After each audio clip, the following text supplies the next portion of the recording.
आप सबों को जय मसीह की।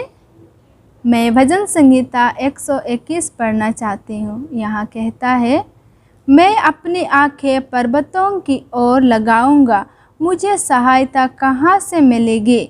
मुझे सहायता यहोवा की ओर से मिलती है, जो आकाश और पृथ्वी का करता है। वह तेरे पाँव को टलने ना देगा, तेरा रक्षा कभी ना ऊँघेगा।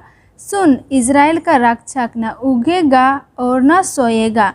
यहोवा तेरा रक्षक है, यहोवा तेरी दाहिने और तेरा आड़ है। ना तो दिन को धूप से और न रात को चांदनी से तेरी कुछ हानि होगी। यहोवा सारे विपत्ति से तेरी रक्षा करेगा, वह तेरे प्राण की रक्षा करेगा। यहोवा तेरे आने जाने में तेरी रक्षा आप से लेकर सदा तक करता रहेगा। इस सुंदर वचन के द्वारा आप सबों का, जितने आप ऑनलाइन में जुड़े हैं, मैं स्वागत करती हूँ। तो आइए हम लोग इस सभा को शुरू करने के लिए प्रार्थना करें।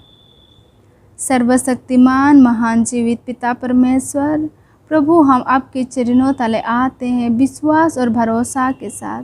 जितने कोई आज इस सभा में जुड़े हैं, हम सबों को आशीर्वाद से परिपूर्ण कीजिए प्रभु, ताकि हम लोग सीख सके, समझ सके। हमारा मन हृदयों को खोल दीजिए और पवित्र आत्मा से भर दीजिए प्रभु। और जो लोग नहीं जुड़ पाए हैं, आप उन लोगों के साथ भी रहिए, उन लोगों को भी अगुवाई कीजिए, मदद कीजिए और आशीष से परिपूर्ण कीजिए प्रभु। बाकी का समय आपके हाथों में समर्पित करते हुए इस विनती को उद्धार करता यीशु मसीह के नाम से मांगती हूँ, आमीन।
खुदा ने।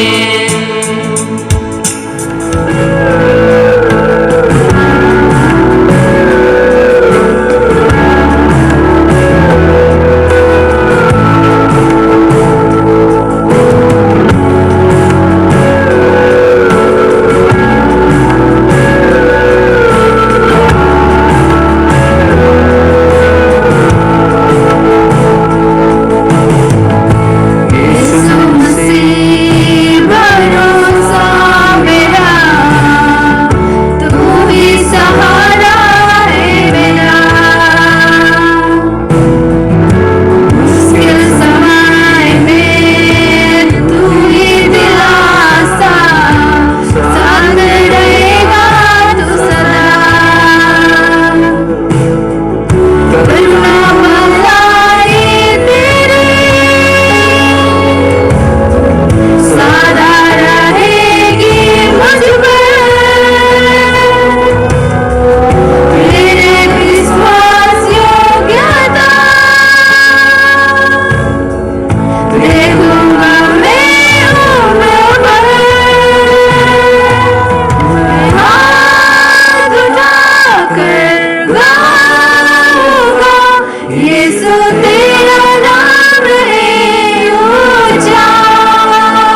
प्रभु यीशु मसीह के मधुर और मीठे नाम में आप सबको जय मसीह की।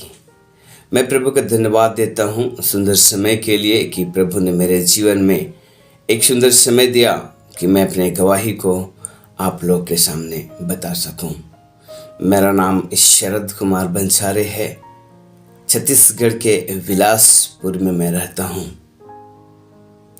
सन 2000 से मैं प्रभु को ग्रहण किया और संडे आराधना में मैं सहभागी हुआ करता था। मेरे जीवन का अहम हिस्सा था संडे आराधना।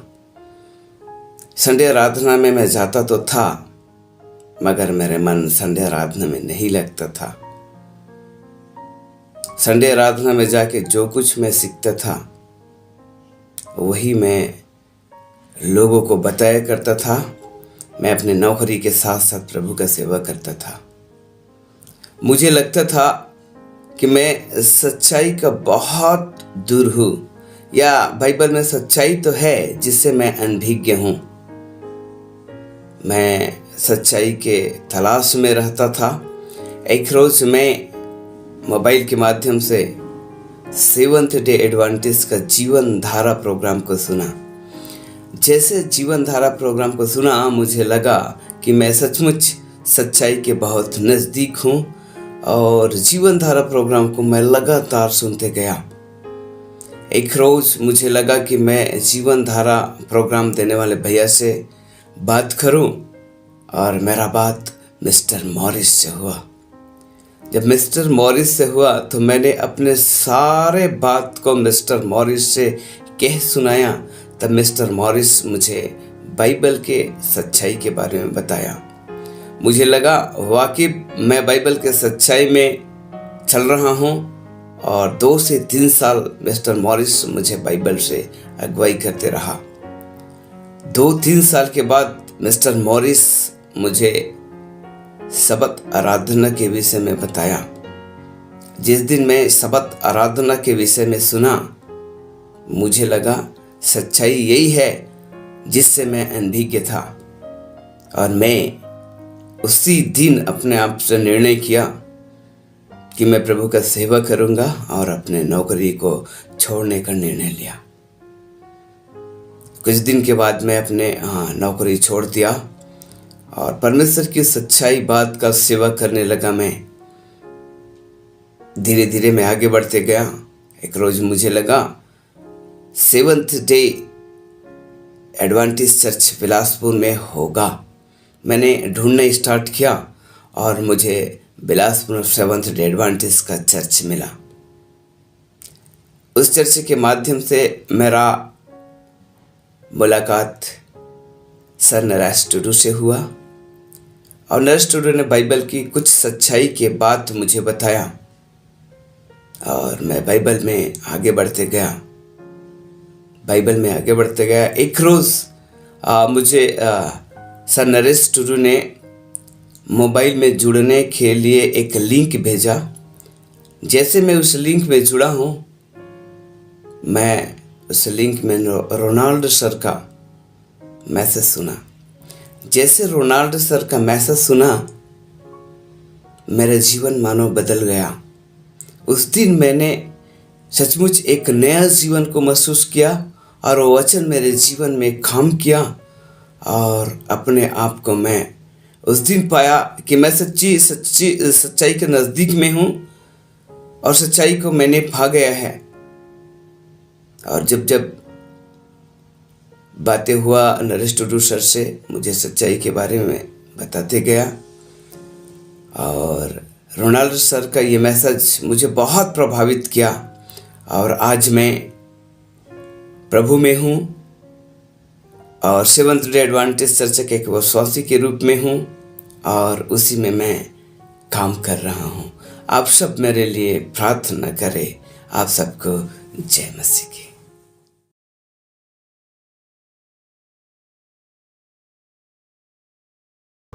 आप सबको प्रभु यीशु मसीह के नाम में सलाम। आइए परमेश्वर की महिमा के लिए गीत गाएंगे। तेरा रब मेरा रब सोता नहीं, सो जाए ऐसा कभी होता नहीं।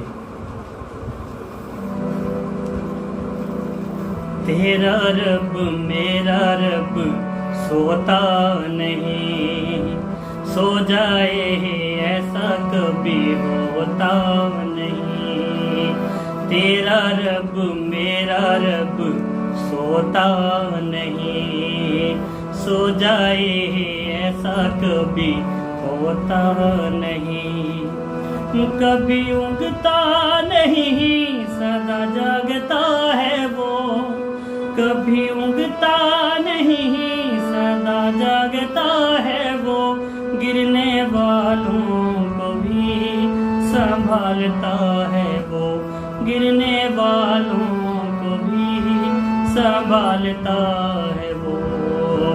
तेरा रब मेरा रब सोता नहीं, सो जाए ऐसा कभी होता नहीं। सारे गा मा पा मा पा धा नी रे सा, सा नी दा पा। हमें सूरज की गर्मी जलाती नहीं, हमें सूरज की गर्मी जलाती नहीं। रात को चांदनी भी सताती नहीं, रात को चांदनी भी सताती नहीं। तेरा रब मेरा रब सोता नहीं, सो जाए ऐसा कभी होता नहीं।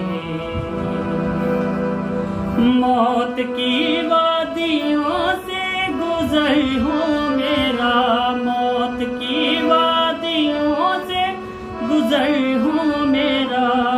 मसीना सरी होगा रहबर मेरा, अलमसीना सरी होगा रहबर मेरा।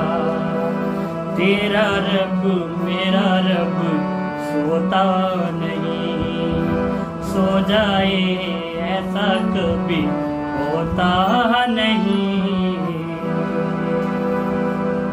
सारे गा मा पा मा पा धा नी रे सा, सा नी दा पा।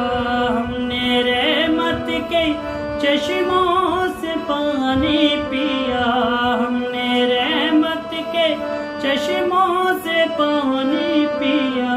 खून अकदर से दामन को जिला किया, खून अकदर से दामन को जिला किया। तेरा रब मेरा रब सोता नहीं, सो जाए ऐसा कभी होता नहीं। तेरा रब मेरा रब सोता नहीं, सो जाए ऐसा कभी होता नहीं। हम पर तेरी वफाओं का साया रहा, हम पर तेरी वफाओं का साया रहा। हर सफर में हम पर हाथ तेरा रहा, हर सफर में हम पर हाथ तेरा रहा। तेरा रब मेरा रब सोता नहीं, सो जाए ऐसा कभी होता नहीं।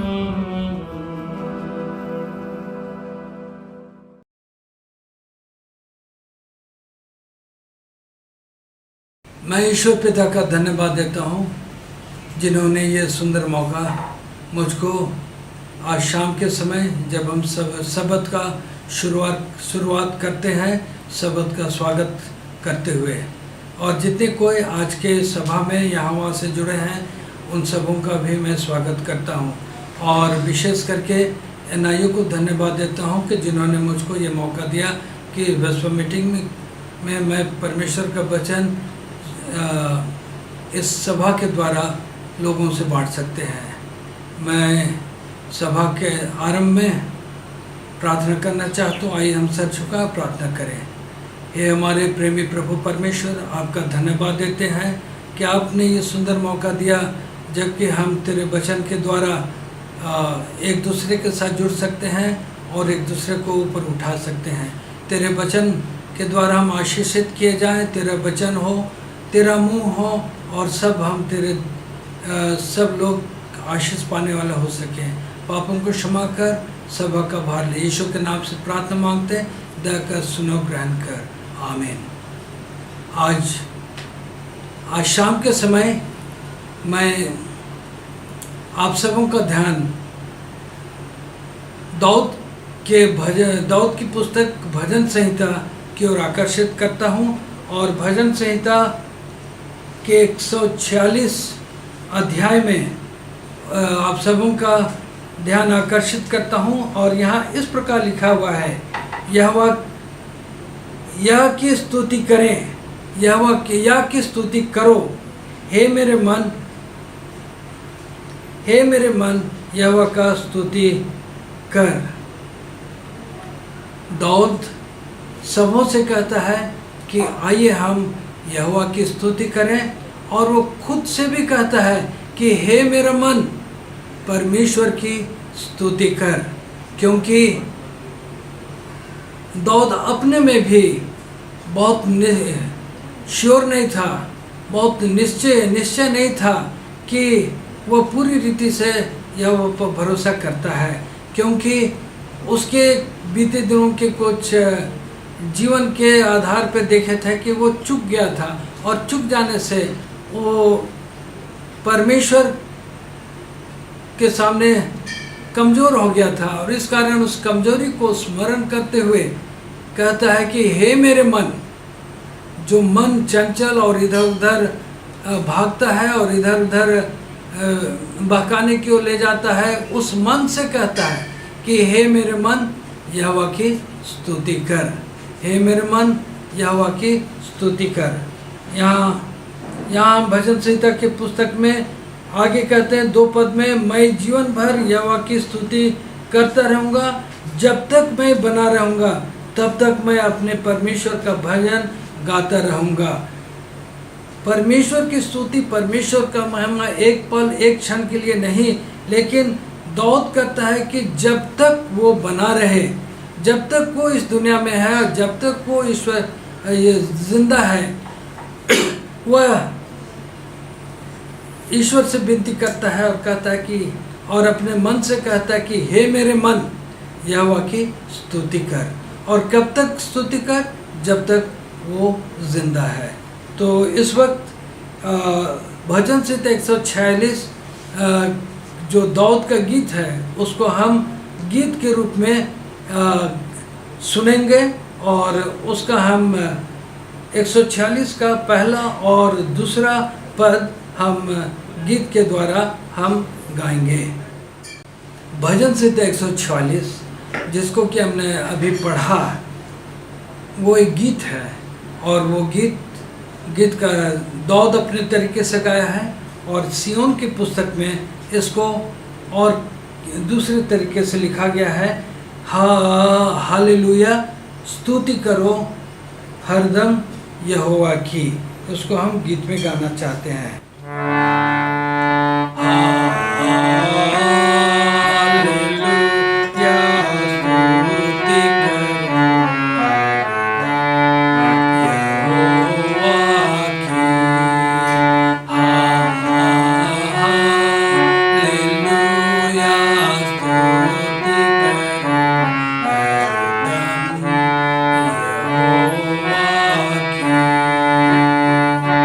मैं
गीत में गाया कि हरदम, एक दिन 2 दिन कुछ काल नहीं, लेकिन सदा मैं यहोवा की स्तुति करूँगा।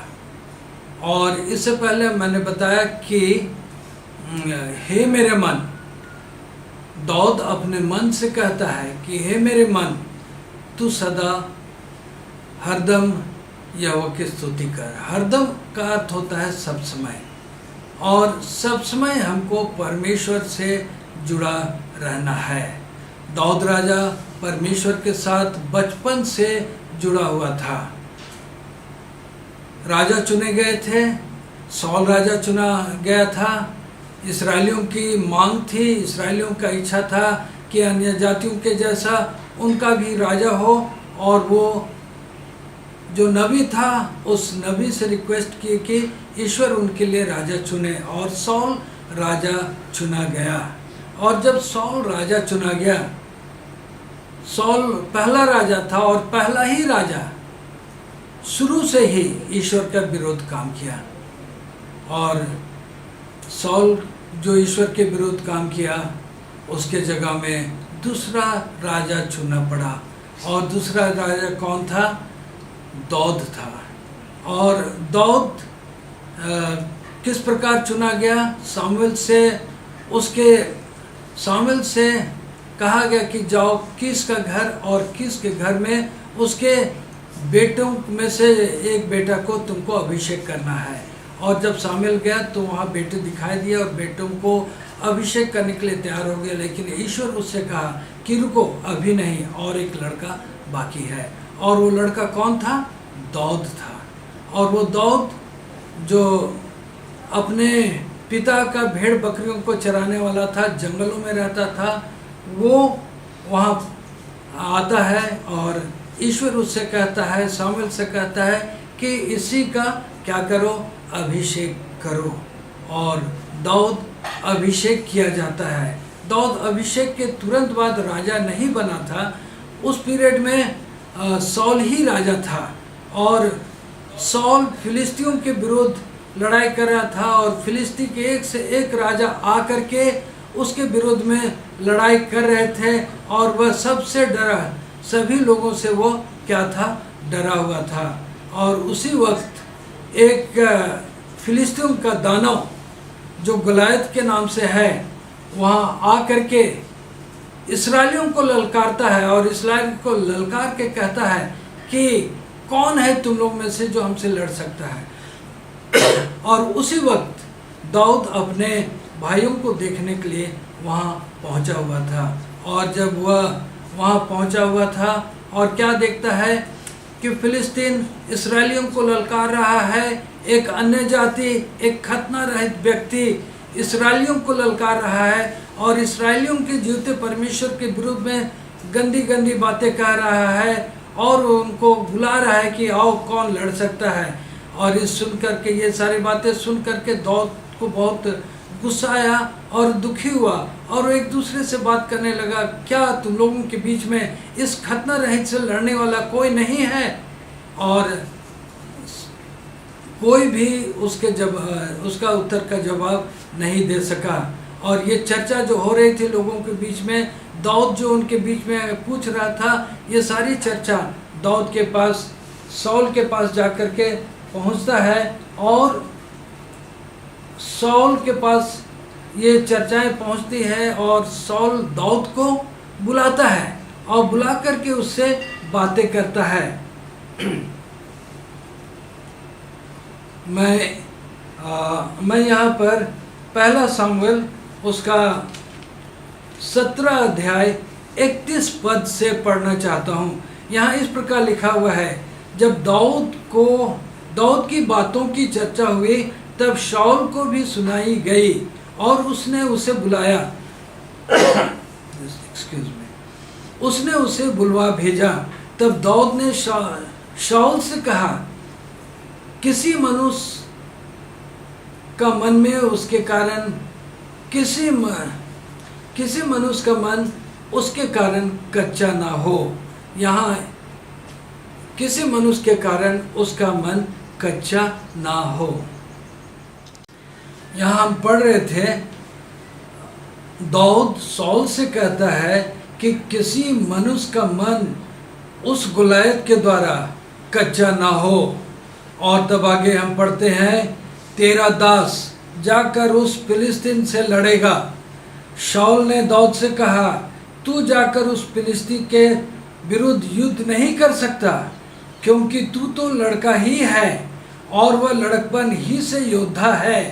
दाऊद ने शाऊल से कहा, तेरा दास अपने पिता की भेड़ बकरियां चराता था, और जब कोई सिंह या भालू झुंड में से मेमना उठा ले जाता, तब मैं उसका पीछा करके उसे मारता और मेमने को उसके मुंह से छुड़ा ले आता, और जब वह मुझ पर हमला करता, तब मैं उसके केस को पकड़कर उसे मार डालता था। तेरे दास ने सिंह और भालू दोनों को मारा है, और वह खतना रहित फलिस्ती उनके समान हो जाएगा, क्योंकि उसने जीवित परमेश्वर की सेना को ललकारा है। यहाँ हम 36 पद तक देखते हैं और 37। फिर दाऊद ने कहा, यहोवा ने मुझे सिंह और भालू दोनों के पंजे से बचाया है, वह मुझे उस फिलिस्ती के हाथ से भी बचाएगा। शाऊल ने दाऊद से कहा, जा, यहोवा तेरे साथ रहे। और इस प्रकार दाऊद अपना इंट्रोडक्शन देता है। दाऊद इतनी बड़ी बात कैसे कह सकता था? इतना बड़ा बात कहने के लिए उसके पास अनुभव था, एक्सपीरियंस था, और उस एक्सपीरियंस के बदौलत शाऊल से कहता है कि ये फिलिस्तीन परमेश्वर के सामने कौन है। जब शेर भालू से सामना करने में ईश्वर हमारे साथ रहा, हमारी मदद किया, हमारी सहायता किया, ये फिलिस्तीन हमारा क्या करेगा। और इस प्रकार से हम कहानी में जानते हैं कि दाऊद आगे बढ़ता है और अपना गोफान और पत्थर ले करके, और एक पत्थर गोफान में डालता है और गोफान घुमाता है, और घुमा करके जब फिलिस्तीन की ओर चलाता है, फिलिस्तीन क्या होता है? ढेर हो जाता है। ये था दाऊद का अनुभव, और ये था दाऊद जो इस गीत को लिखने वाला, और इस गीत को लिखते हुए ये कहता है, हरदम गीत को लिखता है और कहता है भजन संहिता 146 में,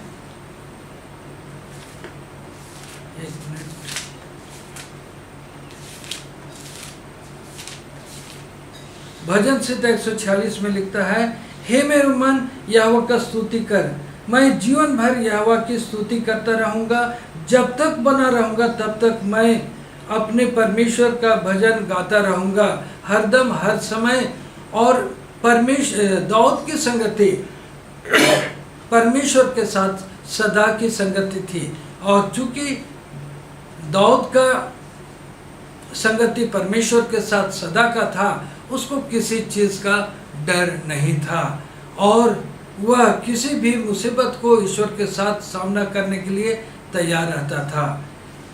दाऊद राजा हुआ, राजा होकर के भी जितने काम अन्य राजा नहीं किए, शाऊल जो नहीं कर पाया, दाऊद राजा बन करके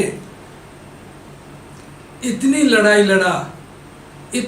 लड़ा कि अन्य जाति जो कनान देश में घुसे आए हुए थे, कब्जा जमाए हुए थे, सबों को वो बाहर मार निकाला। जब यहोशू को कनान देश दिया गया था, तो उस वक्त यहोशू भी अन्य जातियों को कनान देश से पूरी रीति से बाहर नहीं निकाल पाया था। निश्चय वो लड़ाई लड़ा, और निश्चय सब कनानियों को और सब अन्य जातियों को, जितने 7 जाति थे, सबों को बाहर किया था, लेकिन कुछ धोखा से अंदर में ही थे। लेकिन जब दाऊद राजा हुआ, वह सब अन्य जातियों को कनान देश से बाहर निकाला, और दाऊद एक बहुत सुंदर और पराक्रमी और ईश्वर भक्त राजा रहा और राज किया। दाऊद एक प्रधान था, और दाऊद के जैसा और भी प्रधान हुए, और भी राजा हुए, उनके बारे में हम आगे पढ़ते हैं। राजा उनके बाद यहाँ आगे पढ़ते 3 पद में, तुम प्रधानों पर भरोसा न रखना, ना किसी आदमी पर, क्योंकि उसका उद्धार करने की भी शक्ति नहीं, उसका भी प्राण निकलेगा, वह भी मिट्टी में मिल जाएगा, उसी दिन उसकी सब कल्पनाएं नष्ट हो जाएंगी। दाऊद कहता है किसी प्रधान, किसी जो अधिकारी है उस पर भरोसा करने मना करता है। बहुत से अधिकारी जिस पर हम भरोसा कर सकते हैं, ईश्वर भक्त अधिकारी हैं जिस पर हम भरोसा कर सकते हैं, ईश्वर के साथ चलने वाले, डरने वाले हैं जिस पर हम भरोसा कर सकते हैं। लेकिन दाऊद कहता है कि प्रधानों पर भरोसा न करना, क्योंकि प्रधान हमारा उद्धार नहीं कर सकते, वो मनुष्य हैं, और जो भी कल्पनाएं लेकर चलते हैं उनकी कल्पनाएं क्या होती है, समाप्त होती है। नबूकदनेस्सर राजा एक कल्पना लेकर चला, लेकिन नबूकदनेस्सर राजा का राज भी समाप्त हो गया। उसके बाद मादी फारस है, वो भी समाप्त हुआ, सिकंदर समाप्त हुआ, रोम समाप्त हुआ। रोम का कुछ भाग अभी रोम के द्वारा चलाया जा रहा है, लेकिन वो साम्राज्य के रूप में, वो उसको एक साम्राज्य के रूप में मानते हैं, लेकिन वो दुनिया व्यापी वह साम्राज्य नहीं है। लेकिन वो दुनिया व्यापी साम्राज्य होने वाला है, क्योंकि उसका जो अगुआ है वो है शैतान, और शैतान के द्वारा वो चलाया जाता है, और शैतान के द्वारा वो शासन करता है, और वो इस दुनिया को, इस पृथ्वी को कन्फ्यूजन में, गड़बड़ी में डाला है। जैसा पहला बाबेल गड़बड़ी में था और गड़बड़ में आकर के नष्ट हुआ, बाबुल राज भी गड़बड़ी में नष्ट हुआ, और ये अंतिम जो हालत है, अंतिम जो समय है, उसको भी बाबुल कहा गया है। प्रकाशित वाक्य 14 और 18 में इसके बारे में कहा गया है, बाबुल के बारे में, और कहा गया है कि उस बाबुल से निकल आओ, उस बाबुल से निकल आओ। तो उस बाबुल से निकल करके हमको परमेश्वर पर भरोसा करना है, जो कि 3 दूतों के समाचार का पहला दूत में हम पाते हैं। और पहला दूत के समाचार में यह लिखा हुआ है कि क्योंकि उसका न्याय करने का समय आया है, जो आकाश, पृथ्वी और सब कुछ का करता है। यहाँ पर हम 6वां पद में भी पाते हैं 146 का, वह आकाश और पृथ्वी और समुद्र, उसमें जो कुछ है सबका करता है, और वह अपना वचन सदा के लिए पूरा करता है, करता रहेगा। और 3 दूत के सम्मान में भी और 10 आज्ञा में भी हम लोगों को उसकी उपासना करने के लिए कहा गया है, जिसकी उपासना जो सृष्टि करता है, जो सब कुछ का बनाने वाला है। और इस कारण हमको हर वक्त, हर समय, हर दम, जैसा कि यहाँ पर कहता है दाऊद राजा, हम उसकी स्तुति करते रहेंगे, और जब तक हम बने रहेंगे तब तक हम उसकी स्तुति करते रहेंगे। और आज भी वो समय आ गया है जबकि कन्फ्यूजन है, जबकि गड़बड़ी है, और जब शैतान बहुत जल्दी सारे चीज़ों को अंत की ओर ले जाने के लिए तैयार है। हम अभी देख रहे हैं लड़ाइयाँ, देख रहे हैं महामारी, देख रहे हैं अकाल, देख रहे हैं पैसा, फाइनेंशियल प्रॉब्लम, और ये सारी चीज़ें थोड़ी दिन पहले नहीं था, लेकिन अभी आ जाने वाला है। और चूंकि आ जाने वाला है, और आ जाने से क्या होगा कि दुनिया का अंत बहुत जल्दी हो जाएगा। उससे पहले दूत के समाचार में है, ये सारा संवाद सारे पृथ्वी में प्रचार किया जाएगा, और तब अंत आ जाएगा, और उसका सुसमाचार बहुत तेजी के साथ पूरे संसार में प्रचार किया जा रहा है, और वह अंत की निशानी की ओर ले जा रहा है। और ये दूसरा भाग भी, परमेश्वर से डरो और उसकी उपासना करो जो सब कुछ का बनाने वाला है, क्योंकि उसका न्याय करने का समय आ पहुंचा है।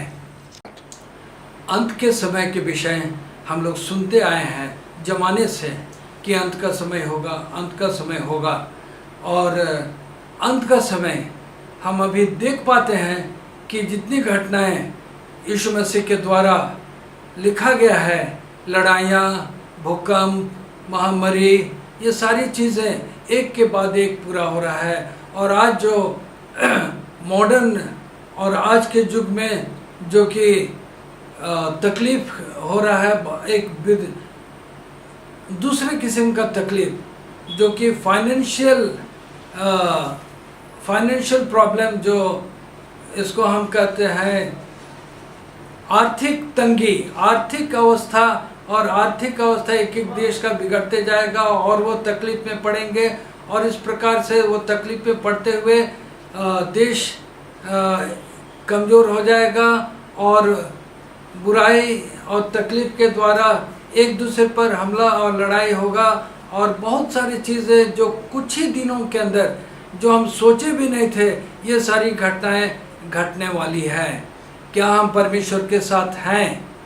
क्या दाऊद जैसा कहता कि हरदम मैं उसकी स्तुति करता रहूँगा, और क्या दाऊद के जैसा हर समय हर वक्त वो उद्धारकर्ता त्राणकर्ता के साथ बना रहेगा हर हालत में? क्या हमारी अवस्था उसके जैसा है? यूहन्ना की पुस्तक उसका 15 अध्याय में यीशु मसीह भी हम लोग को कहता है कि हमारे जीने की अवस्था, हमारा चलने की अवस्था, हमारा जीवन व्यतीत करने की अवस्था कैसा होना चाहिए। मत्ती 15 में कहता है, यीशु मसीह चेलों से कहते हैं, सच्ची दाखलता मैं हूँ और मेरा पिता किसान है। जो डाली मुझ में है और नहीं फलती वह उसे काट डालता है, और जो फलती है उसे वह छांटता है ताकि और फले। तुम तो उस वचन के कारण जो मैंने तुमसे कहा है शुद्ध हो। तुम मुझ में बने रहो और मैं तुझ में। जैसे डाली दाखलता में बनी ना रहे तो अपने आप में फल नहीं सकती, वैसे ही तुम भी यदि मुझ में बने ना रहो तो तुम फल नहीं सकते। मैं दाखलता हूँ, तुम डालियाँ हूँ। जो मुझ में बना रहता है और मैं उसमें, वह बहुत फल फलता है, क्योंकि मुझसे अलग होकर के तुम कुछ नहीं कर सकते। तो यीशु मसीह दाखलता है और उसके चेले, और हम अगर उसके चेले हैं तो हम उसके डालियाँ हैं, और हम उससे जुड़े रहेंगे, हम फल लाएंगे, और अगर हम जुड़े नहीं रहेंगे तो हम काट डाले जाएंगे। और यहाँ 5वें पद में कहता है, मैं दाखलता हूँ, तुम डालियाँ हूँ। जो मुझ में बना रहता है और मैं उसमें, वह बहुत फल फलता है, क्योंकि मुझसे अलग होकर तुम कुछ भी नहीं कर सकते। तो हम उसके साथ जुड़े रहेंगे और उसमें बने रहेंगे, तो हम सिर्फ जिंदा नहीं रहेंगे, लेकिन हम बहुत फल लाएंगे, बहुत फलेंगे। और ये फल क्या है? 2 किस्म का फल इस दुनिया में है। एक शरीर का फल, शारीरिक अभिलाषा, शारीरिक इच्छा, शरीर के द्वारा जो इच्छाएं पैदा होती है उसको पूरा करने के द्वारा जो नतीजा निकलता वो एक फल है। और दूसरा फल हम पाते हैं आत्मा के फल। गलाती 5 उसका 17 से हम पाते हैं, जो गलाती 5 उसका 17 से हम पढ़ते हैं, 17, 18, 19, जो कि शरीर के द्वारा वो जो फल होते हैं उसके बारे में लिखा गया है। और 5 का 22 से पढ़ेंगे, पर आत्मा का फल प्रेम, आनंद, शांति, धीरज, कृपा, भलाई, विश्वास, नम्रता, संयम है, और ऐसे कामों के विरुद्ध में कोई भी व्यवस्था नहीं। तो हम लोग जो परमेश्वर के साथ जुड़े रहते हैं, हमने जो आगे कहा था मत्ती 15, वो मत्ती 15 नहीं, यूहन्ना 15 में मैं दाखलता हूँ, डालियाँ हूँ, और उसमें हमको जुड़े रहना है। और जब हम उसमें जुड़े रहते हैं तो हम फल लाएंगे, और हमारा फल शारीरिक इच्छा पूर्ति का फल नहीं होगा, लेकिन आत्मा का फल होगा। जिन आत्माओं के फल के विषय में हमने बताया, आत्मा का फल प्रेम, आनंद, शांति, धीरज, कृपा, भलाई, विश्वास, नम्रता और संयम, ऐसे कामों के विरोध में कोई भी कोई भी व्यवस्था नहीं। तो हमारे जीवन के द्वारा ईश्वर से जुड़ करके, दाखलता डाली से हो करके वो फल देगी, और वो फल आत्मा के फल होंगे, और वो फल प्रेम, आनंद, धीरज, शांति, भलाई, विश्वास, नम्रता और संयम होगा। तो परमेश्वर के बच्चे जो ईश्वर से जुड़े होंगे उनके जीवन में आत्मा के फल दिखाई देंगे। और अगर हम परमेश्वर से जुड़े हुए हैं और हमारे जीवन के द्वारा और शारीरिक और शैतानी फल अगर दिखाई देता है तो हम परमेश्वर से नहीं जुड़े हुए हैं, लेकिन हम शैतान से जुड़े हुए हैं। इस अंत के समय में जब हम यीशु मसीह के आने का इंतज़ार कर रहे हैं, हम दाऊद के समान और कठिन और बुरे हालत को पार करके वह यह गीत लिखता है 146 में कि हर दम मैं उससे बना रहूँगा, हर दम बना रहूँगा। और हम जैसा गीत में गाए, यहोवा की स्तुति करो हे मेरे मन, यहोवा की स्तुति करो। तो हमें भी दाऊद यही कहता है कि यहोवा की स्तुति करो और हे मेरे मन यहोवा की स्तुति करो। मैं जीवन भर यहोवा की स्तुति करता रहूँगा। जब तक मैं बना रहूँगा तब तक मैं अपने परमेश्वर का भजन गाता रहूँगा, परमेश्वर से जुड़ा रहूँगा। और परमेश्वर से अगर जुड़ा रहूँगा तो वो सारी चीज़ें जो दाऊद के जीवन में हमने पाया, दाऊद के लड़कपन में हमने पाया, कितने बड़े बड़े काम किए और उसका अनुभव था, और हिम्मत के साथ राजा से कह सका, वो हमारा अनुभव होगा। और इस वक्त भी हम जब उससे बने रहेंगे, हमारे जीवन में आत्मा के फल दिखाई देगा, और आत्मा के फल के द्वारा हम हमारे जीवन में प्रेम, आनंद, धीरज और जितने भी फल है वो दिखाई देंगे। तो हम लोग के जीवन के द्वारा क्या दिखाई दे रहा है? क्या आत्मा के फल दिखाई दे रहा है या दुनियादारी शैतानी फल? दुनिया अंत होने वाला है, और इस दुनिया अंत होने के समय में हम परमेश्वर के साथ बने रहें और परमेश्वर में इस प्रकार बने रहें कि कोई पाप, कोई बुराई, कोई गंदगी हमारे जीवन, हमारे मन, हमारे अंतःकरण में ना आए, ताकि हम परमेश्वर का विरोधी होकर के उसके विरुद्ध खड़े हों और अनंत पाप और अनंत मृत्यु का अधिकारी हों, बल्कि यीशु मसीह के राज के अधिकारी हो सके। धन्यवाद। आइए हम प्रार्थना करेंगे। हे हमारे प्रेमी प्रभु परमेश्वर, आपका धन्यवाद देते हुए इस शाम के समय जब हम सबत दिन में प्रवेश करते हैं, तेरे वचन को हम सुनते हैं और तेरे वचन के द्वारा उभारे जाते हैं। मदद कर कि अंतिम समय में हम जीवन व्यतीत करते हैं। दाऊद का मन, दाऊद की आत्मा हमारे अंदर हो और हरदम उसकी हम स्तुति महिमा करने वाले पाए जा सके। पापों को क्षमा कर, बाकी जीवन, आज का बाकी दिन, बाकी सबत दिन जो अभी और बाकी कल हम व्यतीत करेंगे, सब में तेरी आशीष हो।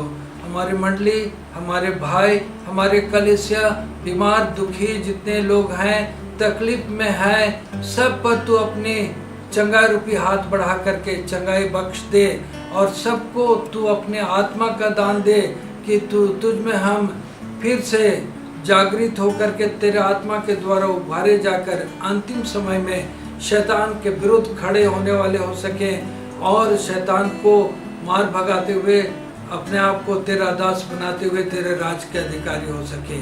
यीशु के नाम से प्रार्थना मांगते, दया कर, सुनो, ग्रहण कर। आमीन।